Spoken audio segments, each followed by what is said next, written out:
Agarang serbisyo, tayo ang tulay. Tulong pandugtong para sa hamon ng buhay. Nakikinig, nagmamalasakit, nagseserbisyo. Ninya Corpus. Serbisyo agad, serbisyong sagad. Nagseserbisyo, Ninya Corpus. Tuwing umaga, dito lamang sa DZMM Radio Patrol 630 at DZMM Teleradyo.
Nakikinig, nagmamalasakit, nagseserbisyo, Ninya Corpus.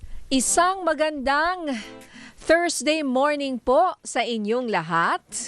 Ngayon po ay July 30, 2026. Abay, ang bilis talaga ng panahon. August na. Naku naman, napakabilis po ng panahon. Kaya ngayong umaga, ang aming question of the day po sa inyo ay may kinalaman sa isa sa mga announcements po ng Pangulo nitong nakaraang SONA tungkol po sa pagtataas ng tax exemption limit. Ayan, in-announce niya na gusto niyang iangat sa 350,000 pesos ang annual tax exemption limit para hindi na sila magbayad ng tax kapag 350,000 pababa ang iyong kinikitang sweldo sa isang buong taon. Alright, naimbaga-bigat, partner, Ading Migs. Naimbaga-bigat. Hi, Hulen, good morning, Manang Ninya, at syempre po sa ating mga kapamilya at mga kaserbisyo. Migs Bustos po, dito po sa DZMM. Thursday na nga po, no? So, eto ngang usapin na ito, unang-una, feasible ba to? And at the same time, gaano din siguro kabilis? Diba? Yung maaring tanong po ng ating mga mamamayan. Siyempre may proseso din yan. Diba? May proseso yan. At kailangan gawing batas muna. Oo, tama. So it will take time. Katulad noong, yung loss, systems loss na yan. Oo. Na kailangan pa siyang isabatas. Mhm. Pero sabi nga nila, kapag may kinuha ka, may mawawalan, o pag may nawalan, may kukunin ka. Oo nga. So yung kikitain sana ng gobyerno na bilyon, di ba? Bilyong-bilyong piso doon po sa pinabayarang tax. At saka doon sa systems loss rin, di ba? Na mga kumpanya naman yan. Oo. Na umaray na, sabi hindi raw nila kaya. Ang tanong kasi doon sa systems loss, yung systems loss, hindi naman po yan mawawala. Ang pinakamalaking tanong ngayon, sino ang sasalo? Kasi nga ngayon, currently, ang mga consumer, pero kung pinapatanggal po ng Pangulo, dapat sa kooperatiba.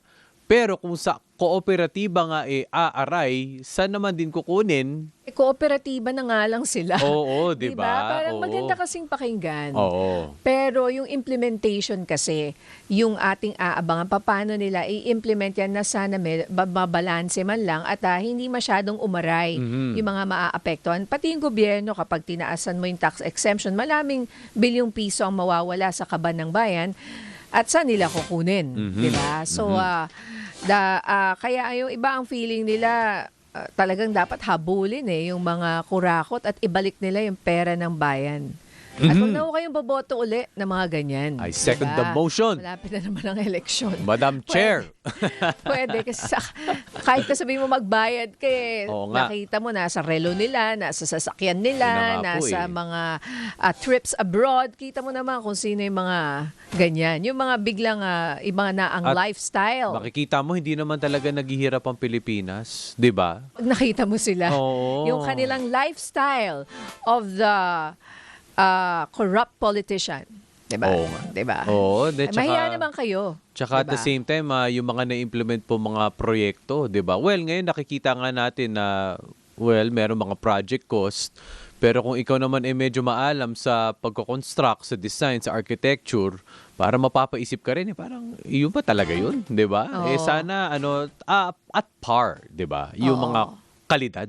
Oo. Yun nga yung isang building na pinuntahan natin, government building, party ko na i-mention. Kinikwento ko sa'yo, wow, so sabi ko, pagpasok namin ni Mix, ganda naman ng building, bagong-bago. Yung pala,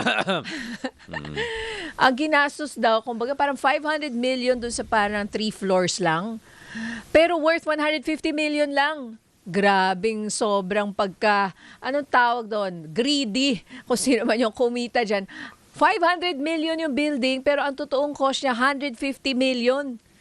Mantakin mo, wala akong 350 masabi. million yung kinita ng mga corrupt. Wala akong masabi. Malaki pa dun sa Kung doble. tutuusin mo, magmamat ka Mahigit lang. doble dun sa actual cost ng building na pinuntahan natin. Magmamat ka lang ng Diba? konti, 350, di makakagawa ka pa ng di ba? 3 building dun sa Tatlong building pa sana, or 3 classroom, or what, Oo, di ba? tama. Oo. Kaya Oo talaga nga yung mga, eto na naman. Teka Oo nga, muna okay. nga. Wait lang. Ba't napunta dyan? Napunta dyan. Kasi Oo. naalala ko yung Oo. building na Oo pinuntahan nga eh. natin Oo last nga. week na kala natin gandang-ganda tayo. Tapos Oo. hindi siya worth Hindi. dun sa 500 million na Connected presyo kasi niya. siya. Dun sa contractors. Connected kasi Oo. siya kasi nga lahat nga naman tayo nagbabayad ng buwis na sana na-appropriate ideally, 'di ba, sa mga sa serbisyo para sa tao. And at the same time kapag ito nga development na ito, itong 350,000 annual tax exemption limit, kung nakakuha po natin yung mga tamang serbisyo sa gobyerno, hindi na natin iisipin mula sa ating kinikita yung mga kailangan nating gastusin, 'di ba? Grabe, partner. Ang sakit. Ang sakit lang. Kaya Oo. parang nakakainis magbayad ng tax kung nakikita mo na ganyan sila. 'Di ba? Marami pa rin po ang binubulsa ang pera ng taong bayan. Kaya kailangan talaga Wag maging po. mapagmatsyag. Nako, silipin nyo ang kanilang mga Instagram, Facebook. Nako, Wag po. may resibo yan, resibo. Mm. Anyway. Sa totoo lang, sabi ko kay partner Mix, hindi kasi mamaya makakausap naman po natin. Kaya pinag-uusapan namin yung tax exemptions at tax, no? In particular sa income. Ay makakausap po natin mamaya, walang iba kundi ang DOLE Secretary na si Secretary Francis Tolentino. And kung may questions po kayo sa kanya, sa DOLE may concerns, 'di ba? Comments, suggestions, ayan. Ay i-message niyo po kami sa aming Viber 0919-278-3000. At pwede niyo rin pong sagutin ang ating question of the day. Opo, ang ating question of the day sa ngayon. Sang-ayon. Sang-ayon. Okay. Sorry. May glare ng Kasi- konti eh. Agree ka ba? Oo, tama. Sang-ayon ka ba sa pagtaas ng income tax exemption? O ako rin naguluhan ako dun sa sangayon. Tama, May glare. mababasa ako rin sangayon yan. Sorry. May glare. Sang-ayon ka ba Agree ka ba? sa pagtaas ng income tax exemption? Siyempre para sa atin, of course. Oo. Diba? Dahil immediate natin mararamdaman ng mga empleyado tulad mo at tulad ko. At Kasi tulad ng ating lahat. Importante diba? dyan, di ba? Parang para may work-life balance, bago tayo mag-gap, importante na hindi lang naman tayo nagtatrabaho para magbayad. Hindi tayo nagtatrabaho para lang magbayad ng bills, para kumain. Gusto naman din natin yung meron tayong konting ipon. Oo. Kapag meron tayong konting ipon, Siyempre. empowered tayo, 'di ba? Makakapag-invest tayo, hindi rin yung pag-iipunan natin para lang on a rainy day, mas lalakas yung ating purchasing power din ng mga mamamayan. At kagandang ekonomiya. Sabi nga Oo. nila, nung nag-interview kami sa SONA, nakalimutan ng ekonomiya. Sa bandang huli, yun ang nagpapatakbo sa ating bansa. Pero kanina, partner, sabi ko nga sa'yo, gusto kong pag-usapan ang sinigang bago tayo mag-gap. Oo. Ano ang paborito mong sinigang? Di ba, iba't ibang klase Sinigang sa miso. Di ba? Oo. Okay. Na anong ingredient? Salmon. Pork, Gusto ko yung shrimp. maasim-asim. At gusto ko yung Anong gusto sobrang mo? init. Oh, Ano nga, sobrang miswa. Tama ba? Miswa? Oo. Iba yun na. Miswa Anong ba? miswa? Hindi, yun ba? Yun yung ano nga ba yung gulay Miso. na miso? Hindi ko. Anong Oo. miswa? Di ba soup? Sorry, na mali. parang Miso. noodles? Miso. Kasi lagi niluluto ng nanay ko Oo, yun eh. Kapag miso. yun ang sinigang namin, nako, yung maasim-asim pa, nako. Yan ang, Kala ko kasi yung miswa. Miso pala, Iba pa miso. yung miswa soup. Pwede rin yun. Yung para may bola-bola, na para may noodles. Sorry. Oo, Di pala. sinigang sa miso. Ibang frequency Ang favorite pala yun. mo. Ayan, eto naman. Oo. May sumagot, sinigang na baboy sa gabi. Wow. Okay, masarap. Classic yan, Masarap, classic. oo, sabi ni Parang Riel. ako'y natatakam na Si kasi Tita magla-lunch na eh. Alam mo, isa kong favorite Ano ba partner na, grabe, parang isang beses ko siya natikman, nasa Ilocos ako, sa isang restaurant, tapos pinatikim sa amin sinigang sa katmon. Katmon. Ano Alam naman po niyo ba yung yung katmon? Grabe, rare yun. Okay. Tapos yung katmon na yun, yung parang kamyas, Oh. ng bilog. Iba siya katmon, hindi siya kamyas. Oh. Katmon siya. Katmon. Pero kamyas ang dating. Okay. 'Di ba? May sinigang sa kamyas, ang sarap din, 'di ba? Okay, oo. 'Di ba? Talagang naaasiman tayo sa mga. Pati yung katmon partner, abay ano nila sa backyard, yun ang kanilang Organic. Oo, Oo. halaman. Oo. So, nung tinikman ko, grabe. Grabe. Parang yun yung pinakamasarap na sinigang na Yung ba'y natikman natikman ko. mo kahapon? Hindi, mga 2 Naalala mo- years ago. Naalala mo lang? Ganun ko siya nagustuhan. Ah. Kaya hindi ko makalimutan. Tsaka simple lang, hindi masyadong kung ano-anong nakalagay. But sinigang sa katmon, partner, ano bang ingredient niya nun? Parang may shrimp and yung the usual na nilalagay sa sinigang. Pero yung iba kasi gusto nila pork ribs, yung iba salmon. Salmon. Ikaw, Oo, yung iba salmon. maya-maya. Oh, Diba? talaga? Sinigang, diba? Maya. Oo. Ay, baka Tapos sumagot sila beef dyan, yung ha? Iba, sinigang sa beef. Eto, si JM, ang paborito raw niya o gusto niya yung strawberry sinigang ng Wow. La Trinidad Benguet. Oh. Oo, pag pupunta akong Baguio may ganyan eh. Lahat na strawberry taho, strawberry mamaya, strawberry kare-kare. Meron dyan. Di ba? Oo nga. So, di ba? Sarap. Sarap. Sarap lang. Kasi classic yung sinigang. Lalo na ngayong umuulan-ulan. Ikwento na Diba? rin favorite yung sinigang Mag-comment po kayo sa ating YouTube at Viber. Alam, I'm sure may mga may mga sasagot dyan. At saka yung sinigang sa bayabas part. Yan, yun din. Classic Yun yan. din pala. Oh, Yan ang matagal na number yan. 2 ko. Number 2 ko yan. Sa Ang hirap bayabas. makahanap niya kasi wala nang bayabas eh. Na nabibili wala ka na ba? masyado, di ba? Unless may puno ka ng bayabas, hanapin mo yung bayabas na yun, di ba? Correct. Totoo naman. Ayun. Ayun. All right. So, ngayon naman po, nagutom raw yung ating mga listeners. Pati yung staff namin nagutom. Announce pa rin po namin itong aming ongoing na pamamahagi ng wheelchair at Chari Timba. Patuloy pa rin po ang aming pamimigay nito dito po sa nagseserbisyo, Niña Corpus at Migs Bustos. Katuwang po namin ang PCSO. At para makasali, mag-email lamang po sa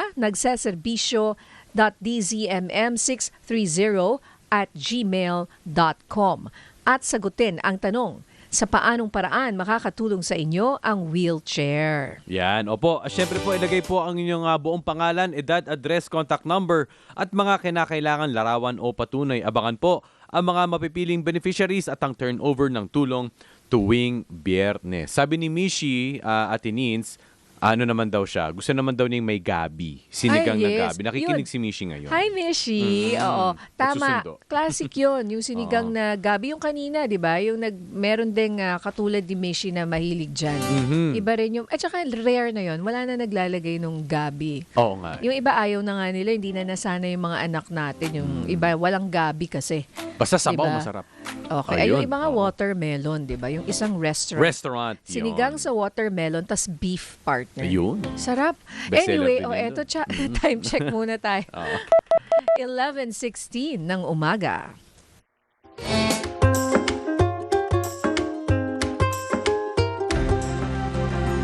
Magbabalik ang nagseserbisyo Niña Corpus sa DZMM Radio Patrol 630. Kasama si Migs Bustos sa DZMM.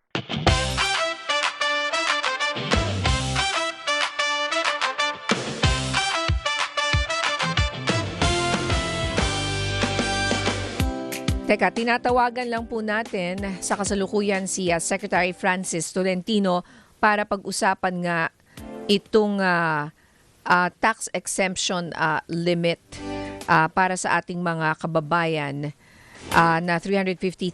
Itataas nga yung cap, yung limit to 350,000 a year. Kung ang sweldo mo ay 350,000 a year, magkano a month yun, partner? More Di ba or less. kinompute mo? More or less, mga nasa 29,000. So, Oo, nasa gross, 29,000. Oo. So, ibig mong sabihin kung 25,000 pa lang ang sweldo mo a month, nagbabayad ka. Hindi, kaya sinasabi ko nga, hindi nga masama. Kasi Oo. most mga entry-level positions, Nasa ganon, 25, ganon ba? 20 to 25. Meron nga 20 iba to siguro mga nasa 18 to 22. Yung talagang, oo. Yung talagang entry-level, fresh grad. Yung iba nga 16 eh. Yung iba nga 16. Oo, Pero eh. kapag medyo na-promote ka na ng onte, ano na, yun nga, not bad, di ba? Oo naman, siyempre welcome sa atin yan. Dahil matatamaan na rin yung mga, marami sa ating mga kababayan na at least tumaas yung magkakaroon ng exemption sa tax. At kasama nga po natin ngayong araw sa linya ang bagong pinuno ng Department of Labor and Employment, former Senator at ngayon DOLE Secretary Francis Tolentino. Pag-uusapan natin ang mga bagong balita tungkol nga po sa tax-free income cap, ang sweldo at ang mga direktiba ng Pangulo sa nakalipas na SONA 2026. Magandang araw po, Secretary Tolentino. Welcome to Nagsaserbisyo. Araw, Ninya, magandang araw sa inyo mga taga-subaybay. Okay. Sec, diretsuhin ko dahil marami ang natuwa dito sa balita. Sino-sino po ba ang makikinabang kapag naging batas na itong 350,000 pesos na annual tax exemption limit? Ay marami pong makikinabang dyan, lalong-lalo na yung higit sa minimum wage earners, yung kumikita ng halos 29,000 a month. Malaki-laki pong hanay po yan. Kasi po yung existing natin ngayon ay 250,000. So ito po ay yung halos 24,000 plus a month. So lalaki po yung base. Yun sa ngayon po sa datos namin pero hindi to accurate, lumipas na ilang taon ay halos 6 million wage earners doon sa base ng 250,000. Mas lalaki ngayon pag naging nadagdagan ng 100,000. So ibig sabihin, yung natipid ng worker, na manggagawa na hindi babayad sa buwis, ay dagdag pang gastos sa pamilya nila sa pang-araw-araw na gastusin. Mga nasa magkano kaya yun pag kinumpute? Meron po ba kayong numbers dyan, Sec?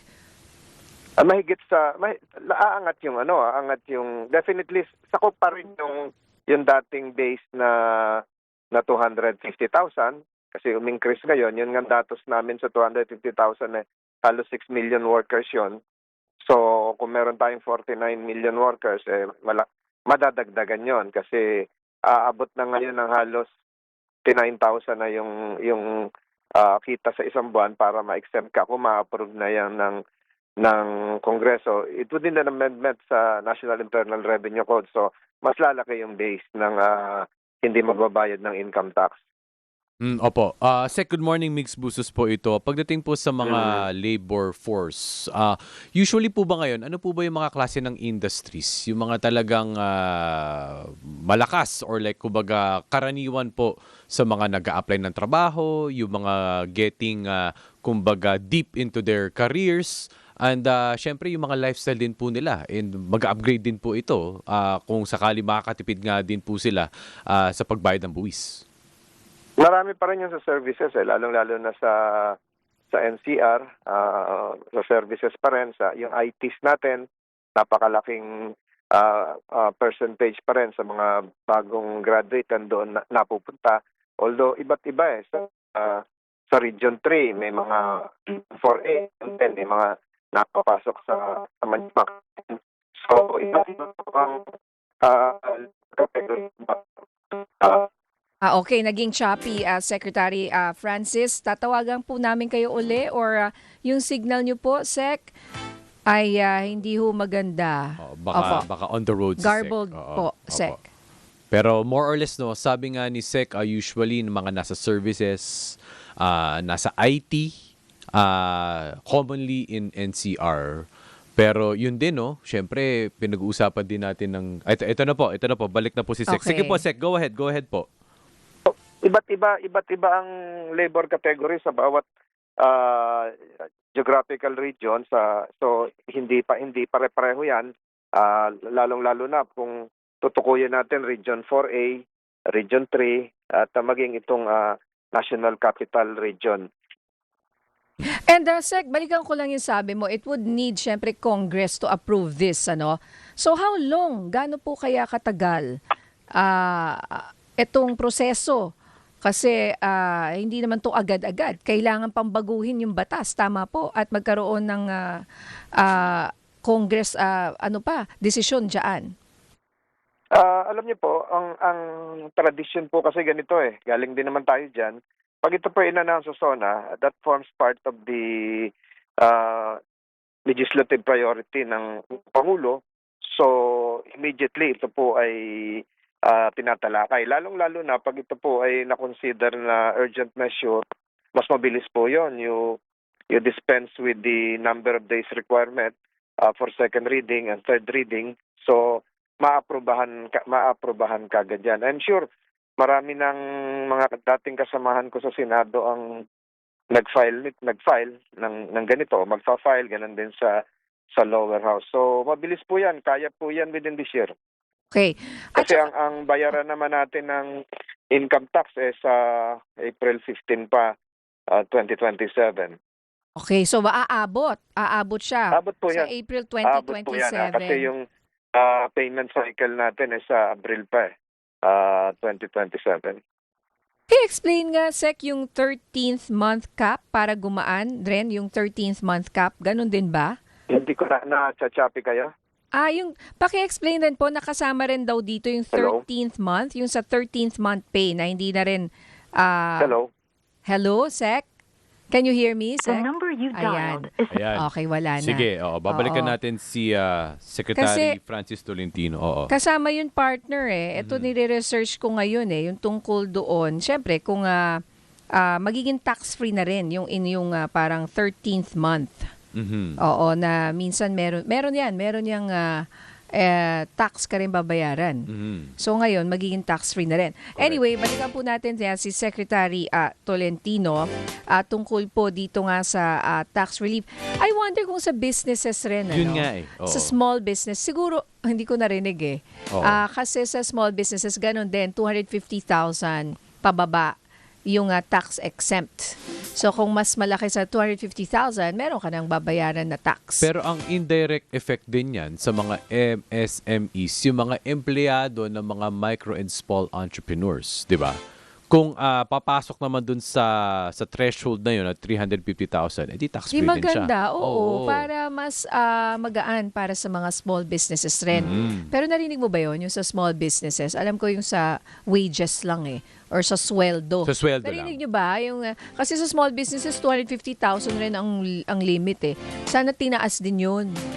Di ba? Oo. Parang meron. Kasi for now, Umaasa ako na meron. For now, sa manggagawa pa lang itong 350,000. Yung narinig natin sa Oo. manggagawa. So basically, kapag tumaas ng gross sales mo ng 250,000 a year, ang small business, Yes. taxable ka na. Oo, pag Oo. mas mataas siya Pag doon. mas Kung mataas siya 300,000, kung 350,000, which is still minimal, considering sana tax-free rin siya. Kasi Oo. ito nga yung mga small businesses na nagpapatakbo sa ating ekonomiya. Okay, so ayan, natawagan po namin uli si Secretary Francis Tolentino. Pero after niya mamaya, partner, meron rin tayong guest. Explain mo nga yung Oo. magiging guest na nagbibigay rin ng public service sa Oo. ating mga kababayan. Oo, kasi usually, no, ang tawag po dito, food rescue. Marami din po sa mga big business, sa mga corporations, na marami silang mga excess na mga stocks. And at the same time, marami din pong mga, hindi naman po ito, hindi po ito sira.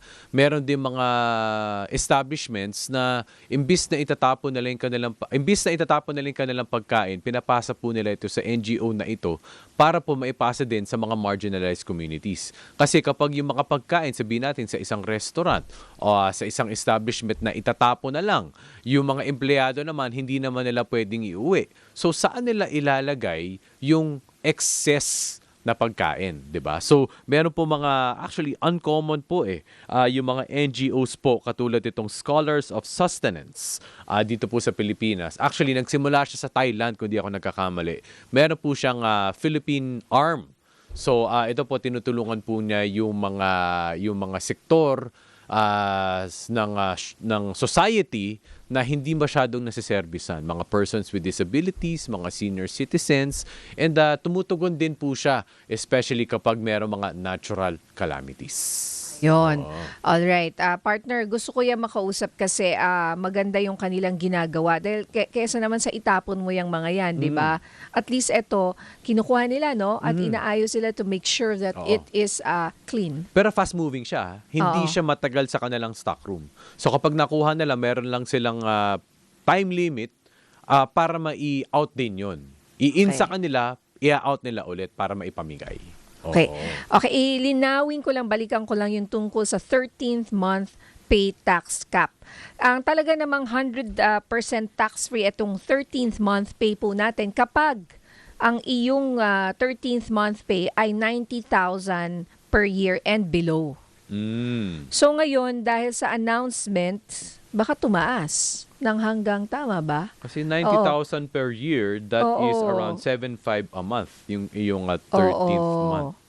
More or less, 90,000 a year kung i-divide kasi na 7.5. ito sabi niya, the 13th month pay tax cap nga can be received 100% tax-free. So currently, yan, under the train law, the tax-free ceiling for 13th month pay and other benefits is 90,000 pesos per year.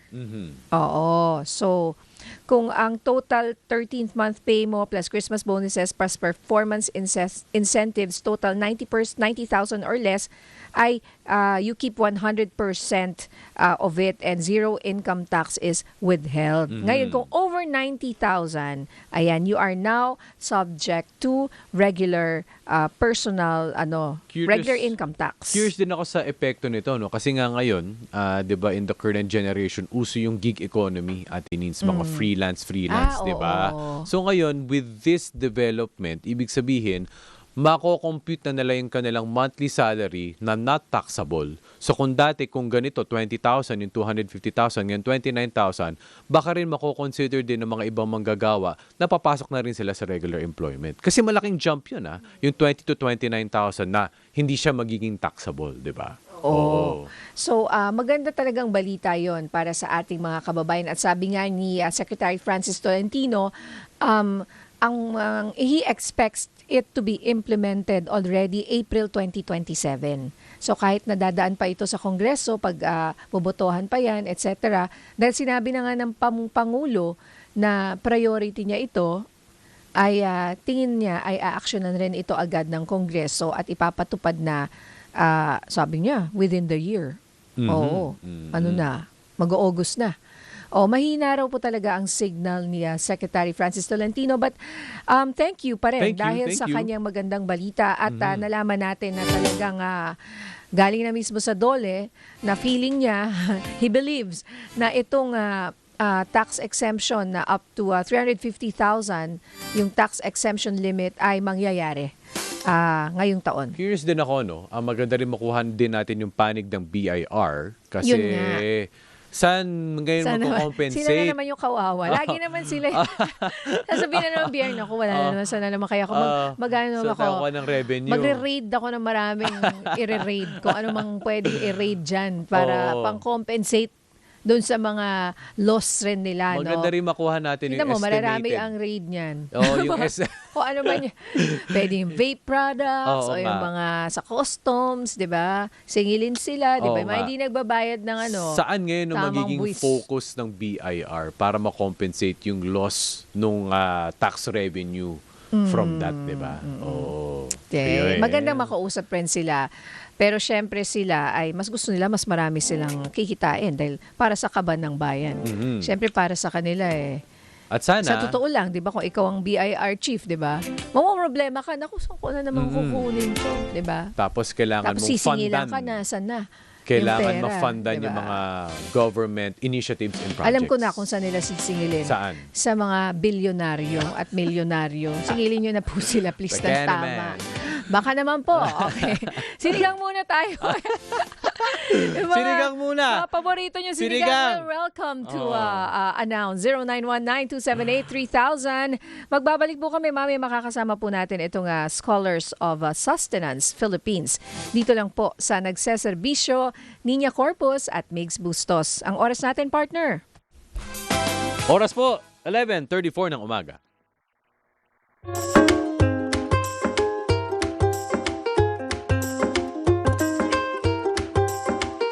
Sa DZMM.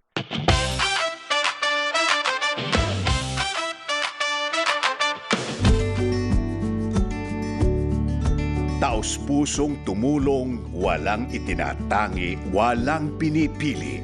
Sila ang ating mga bayani. Sino po sila? Sino po sila? Okay, ngayong umaga, makakasama naman po natin ang grupo na nilalabanan ang gutom sa ating bansa at sila rin po ay may layuning mabawasan ang food waste sa Pilipinas. Kasama po natin ngayong umaga ang Country General Manager ng Scholars of Sustenance Philippines. Walang iba kundi si Miss Rachel Quintos Luna. Good morning sa inyo. Good Rachel. morning. Good morning. Good morning. Morning. Welcome. Morning. Okay, Rachel, ano tong Scholars of Sustenance Philippines? So, Scholars of Sustenance, what we do is, ang mga problems na sinosolve namin is hunger or gutom and food waste. So, pinakamalaking problema ng country natin, or one of the many problems of the countries, food waste talaga. Tapos, on the other side of the spectrum is marami nagugutom. So, we're bridging that gap. That's why we were founded. So, food rescue. Pag sinabi mong food rescue, ano bang ibig sabihin nito? Food rescue. So, ang mga kinukuha namin na donations, yung mga malapit nang mag-expire, pero pwede pa rin kainin. Yung mga tinapay, for example, or canned goods na less than a month na lang malapit na mag-expire. Pero, if you donate it naman to communities, they will easily be able to cook it and pwede pang kainin. Kasi yung expired naman daw, parang ano lang man yun best buy. Best before or Best, oo. yes, Diba? yes, yes. Pwede pa. Pwede pa, mga 3 months, pwede pa. Oo. Oo. Siyempre, yung mga kumpanya na yan, just to be sure, they Yes, make it in yes. advance. But, so, okay, what else? What about yung mga, na-mention na ba yung mga restaurants? Yes, we or actually, hotels? yes, we work with a lot of hotels. Actually, majority of the hotels in Metro Manila we work with. We also work with a retail store here in the Philippines. And then we work with food manufacturers and the farming communities. Alam ko hindi naman ito sa Philippines nag-originate. Yes. Pero siguro yung ano yung pinaka naging inspiration ng mga taga Scholars of Sustenance abroad na problema pala talaga to, no? At paano natin siya sosolusyonan? Marami kasi nagtatanong ano nangyayari sa mga pagkain sa buffet. So that's where it all started. Yun yung tanong, saan napupunta yung mga yung mga pagkain na hindi nauubos sa buffet, and that kaya siya nag-start. Oo. So ngayon, sa Pilipinas, mga gano'n na siya katagal? Sa Pilipinas, 3 taon pa lang. Oo, 3 Oo. years pa lang. Yes, Pero so yes. far, sino yung inyong mga sinaservisan? Kasi kapag sabi nyo nga, fast-moving, di ba? Yes, So oo. sino yung mga direktang nakikinabang nito? So, ito yung mga tinatawag naming palaging nakakalimutan kasi hindi sila very cute in terms of social media. So, mga street dwellers, that's number 1. Elderlies, PWDs, PDLs or prisoners. And then we also have a program na we handle shelter animals. And farmers. Okay. So, paano yung process? Can you take us through your process? At kasi sabi mo, mabilis. Ano yan? Yes. Paano ba? Parang nai-imagine ko na eh. Yung parang kaguluhan sa kitchen. Every day. Warehouse. Every day. Every Okay. day, oo. So, for example, tumawag sa amin si donor ngayon. Usually, ang kailangan namin gawin is schedule siya for a pick-up the following day. So, kinabukasan, dapat ma-pick up na namin. So, pag tumawag si donor, nag-identify na kami kung sinong community yung pagbibigyan. Tapos on that day na mag-pick up kami, i-deliver na namin agad. So, before this even happens, yung recipient namin, alam na rin kung paano i-handle yung pagkain. Na kailangan, pag dinonate namin sa kanila, kainin nila agad. Or if, let's say, for example, frozen item siya, kailangan may kusina sila or may capability sila para i-reheat yung cooked food. Okay. So, tumatawag sa inyo. So, may partner hotel sa kayo, mga regular. Madami. Yes, yes. So, hindi ba everyday dapat merong excess yan? Well, mataas ang gas. So ang ginagawa namin, we schedule it on a specific day. So for example, for Makati hotels and Manila hotels, it is Sunday and Monday. For Pampanga hotels, it's Tuesdays. May days. May days. nakaschedule. Oo, nakaschedule. Usually, mga beneficiaries inyo, Metro Manila lang or inabot din ba ng mga nearby provinces? The farthest, Nueva Vizcaya. Oh. We actually also try helping Cebu, pero only on occurrences na may disaster. Yun din, na-mention mo nga in our previous conversation, tumutugon din kayo, nagre-respond din kayo kapag may mga nabagyuhan, di ba? Paano yung proseso? Agad-agad ba? No. Or how do you respond? Paano yung proseso nito? Kasi di ba pag may calamity, there's always a lot of help at the onset. Yung pang first 2 weeks, maraming tumutulong.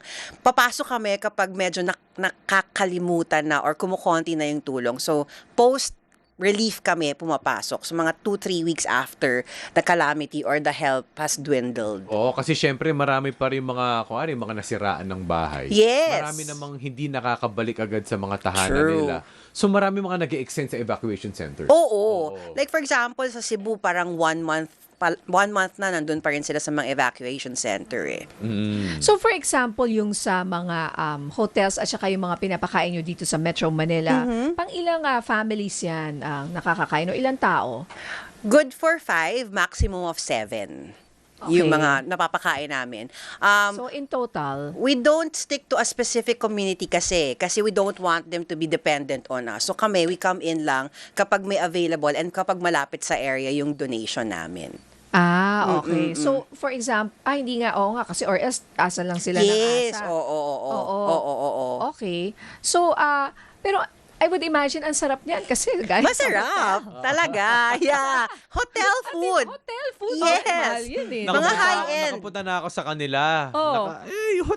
Yung tinapay mismo. Uy, Yeah. Sarap. Oo. fresh na deliver ng umaga. Tsaka even the pastries, it's still very much intact.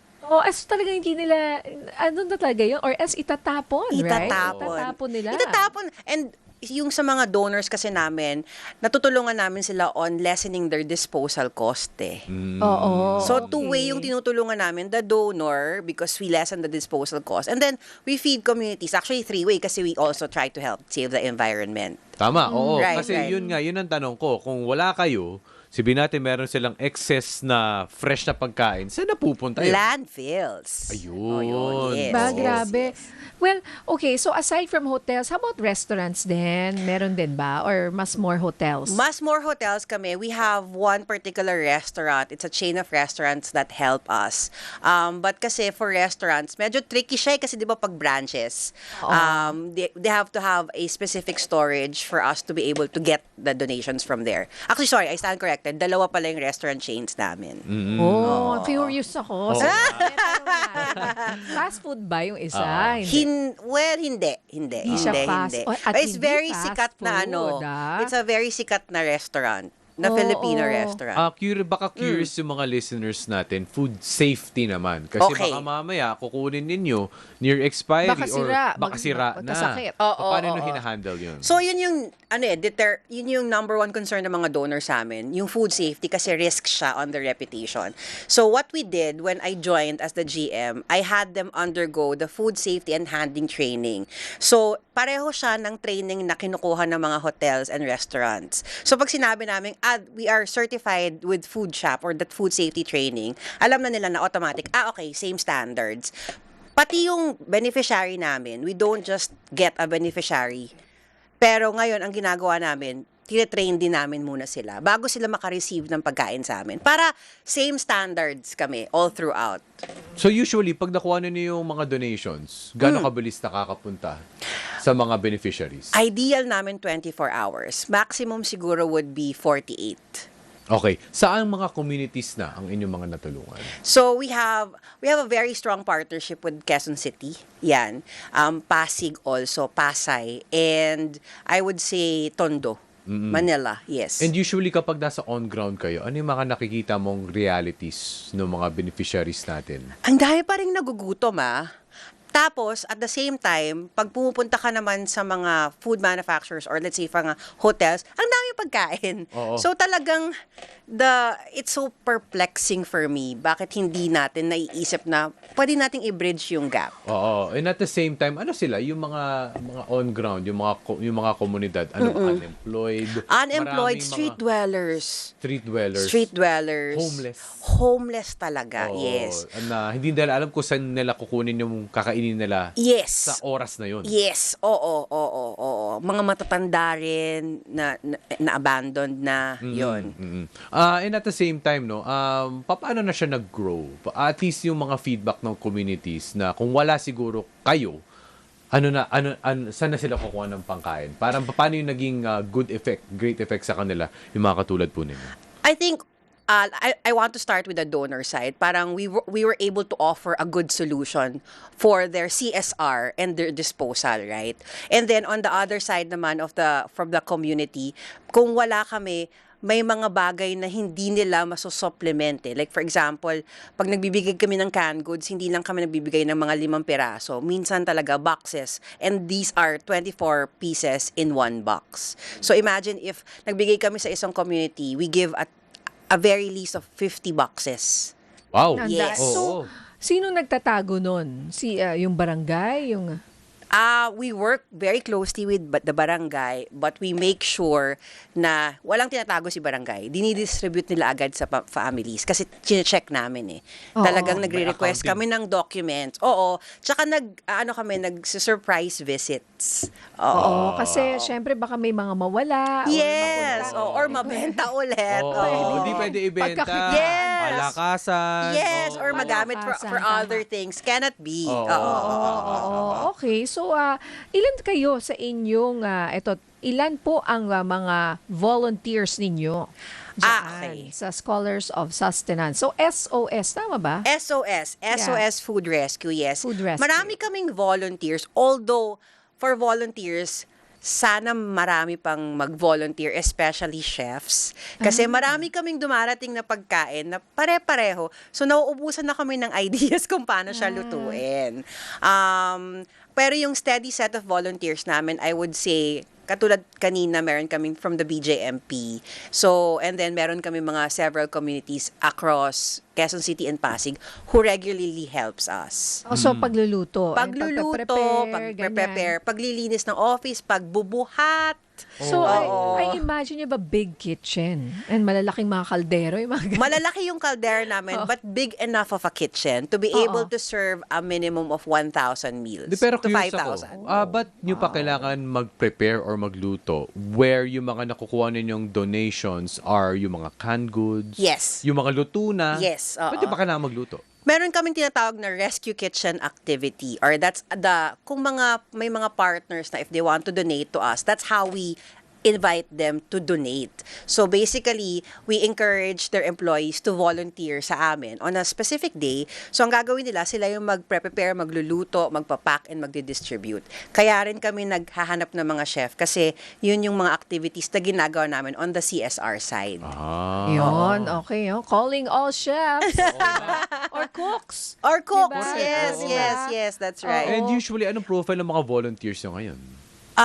Yung mga mommies, yung mga Ayun. usual Yun, masarap volunteers, magluto and mga machos. Kasi meron kami, And mommies and machos. Oo. I love that. Mami. Mommies mommies and and machos. machos. Kasi if they are willing to help us carry 20 kilos of a box of a certain item right now that we have an influx of. We have to rescue kasi about 14,000 boxes of a certain item, and each box weighs 20 kilos. Wow. Oh, ang bigat. Pero workout na 14,000 yan, ah. boxes? 14,000 boxes. And each box is 20 kilos. Can you Yes. imagine? Wow. So, Oo. kailangan mo talaga ng mga macho. no? Yes!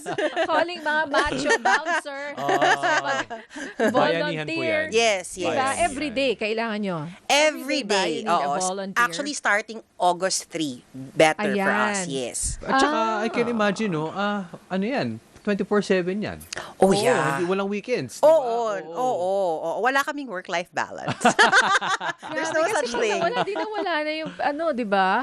Oo. Wala na yung, sira na yung pagkain. Yes, Diba? yes, Pwede. Hindi yes. pwede Di- nakatingga lang di na ma- matagal. True. Magiging na siya. Sayang. Waste.